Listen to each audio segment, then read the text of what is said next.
Bismillahirrahmanirrahim. Assalamualaikum warahmatullahi wabarakatuh. Perkenalkan, nama saya Adinda Putri Anastias, NIM 20203087 dari kelas Khot Arabiah.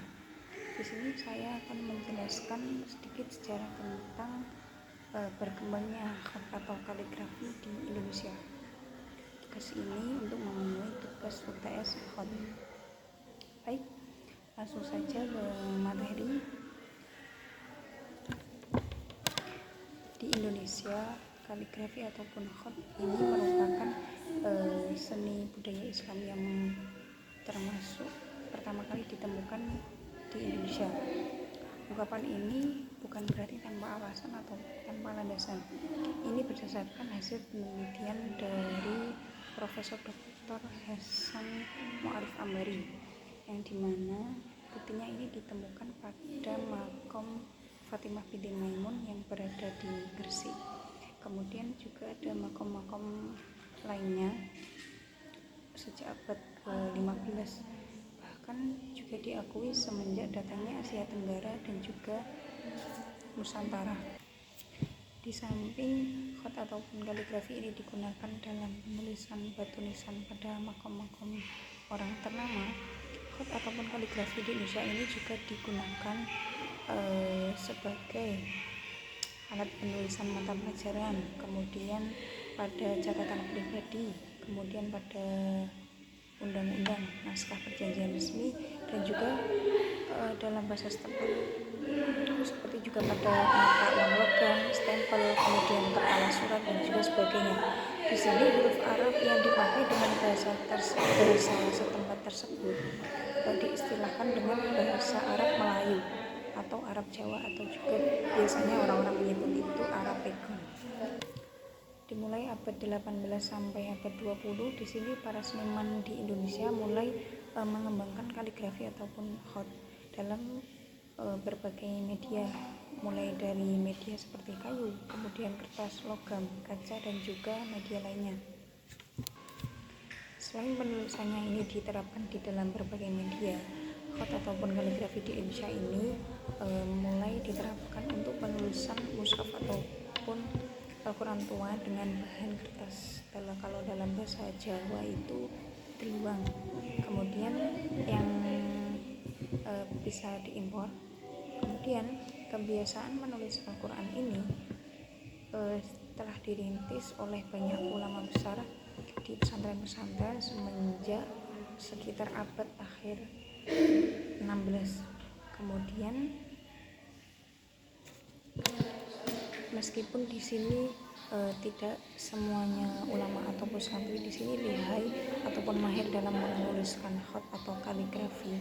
Nah, di sini mulai dari abad 16 sampai kurun waktu abad ke-20 ini mulai sulit mencari tokoh yang dalam artian ini bisa diunggulkan menjadi tokoh khotot pada penghujung abad 19 sampai ke-20, karena yang pertama tidak adanya guru kaligrafi yang mumpuni, kemudian juga tidak tersedianya buku-buku pelajaran yang memuat kaidah penulisan kaligrafi ataupun khot.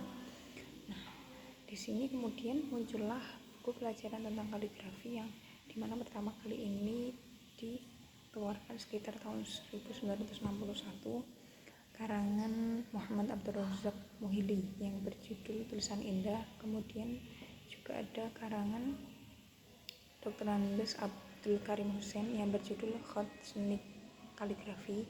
Kemudian juga ada tuntunan menulis halus huruf Arab tahun 1971. Nah, di situ mulailah para tokoh-tokoh yang dikatakan ahli dalam bidang kaligrafi atau khot dari beberapa pesantren ini mulai menunjukkan sosoknya lebih nyata dalam kitab-kitab atau buku-buku hasil goresan tangan mereka yang mulai banyak di tanah air, mulai dari Kiai Haji Abdul Razak Muhili, kemudian Haji Darami Yunus, Haji Salim Bakari, Haji Muhammad Salim Fahri, dan juga Kiai Haji Rafiq Karim. Kemudian angkatan yang menyusul sampai angkatan generasi yang paling muda dapat disebutkan antara lain Muhammad Syadzili atau murid dari Kiai Haji Abdul Razak tadi, kemudian Kiai Mahfud dari Ponorogo, Kiai Faih Rahmatullah, Kiai Rahmat Ali, Kiai Faiz Abdul Razak, dan Muhammad Wasi Abdul Razak, dan juga beberapa ulama-ulama generasi muda lainnya. Kemudian ada juga ini Dr. Sirajuddin, yang selanjutnya beliau ini mulai aktif menulis buku-buku tentang kaligrafi dan juga mengalihkan kreasinya pada lukisan kaligrafi.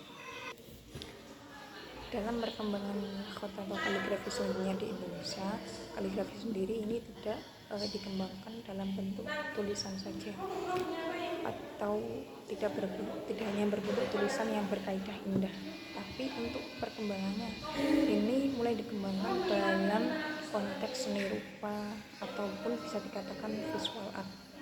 Dalam konteks ini kaligrafi menjadi jalan, namun bukan menjadi pelarian bagi para seniman lukis yang ragu untuk menggambar makhluk hidup.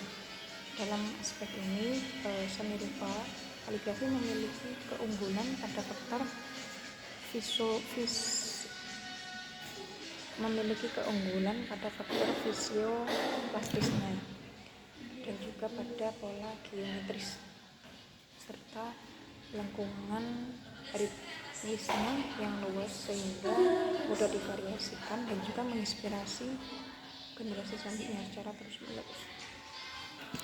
Yang perkembangan selanjutnya, keindahan kaligrafi yang bernuansa lukis ini mulai muncul pertama kali pada tahun 1979, yang dimana dalam ruang lingkup nasional ini pada pameran lukisan kaligrafi nasional yang pertama bersamaan dengan diselenggarakannya MTQ nasional ke-11 di Semarang, menyusul pameran pada Muktamar pertama media massa sedunia pada tahun 1980 di Balai Sidang Jakarta, dan juga pada pameran pada MTQ nasional ke-12 di Banda Aceh pada tahun 1981.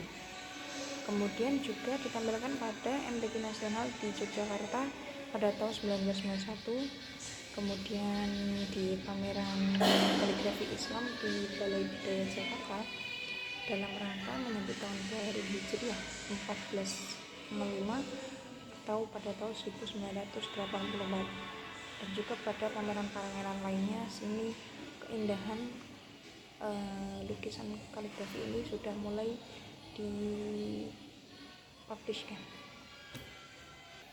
Para pelukis yang mempelopori kaligrafi lukis, diantaranya ada Profesor Ahmad Sadali yang berasal dari Bandung, kemudian Profesor Adi Firdaus, kemudian Dr. Andes Amri Yahya, kemudian Haji Amang Rahman, dilanjutkan oleh angkatan-angkatan muda generasi selanjutnya yakni Saiful Adnan, Hatta Handali, Hendra Buana, dan juga lain-lainnya.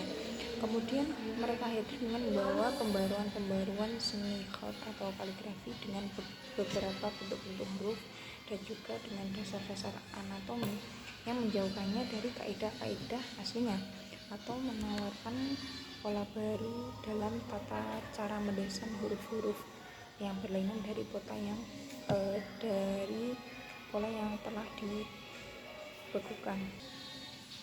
Kehadiran seni lukis kaligrafi tidak urung mendapat berbagai tanggapan dan juga reaksi. Bahkan reaksi itu seringkali keras dan juga menjurus pada pernyataan perang. Namun apapun hasil dari reaksi tersebut, pastinya semuanya ada hikmahnya.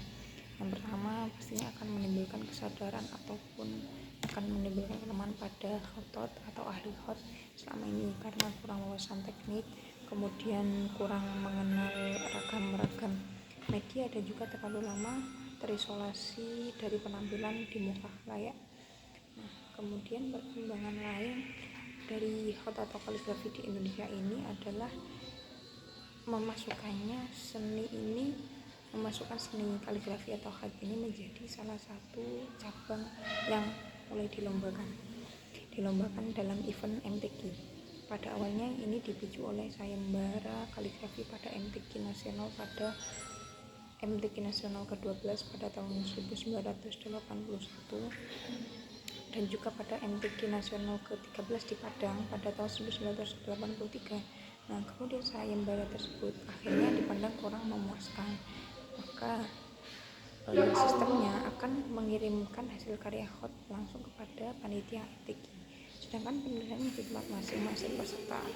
Nah, kemudian pada MTQ nasional ke-17 mulailah meniadakan sayembara, dan MTQ tahun selanjutnya kaligrafi mulai dilombakan. Kurang lebih seperti itu penjelasan dari sejarah hot atau kaligrafi di Indonesia. Sekian dari saya. Wassalamualaikum warahmatullahi wabarakatuh.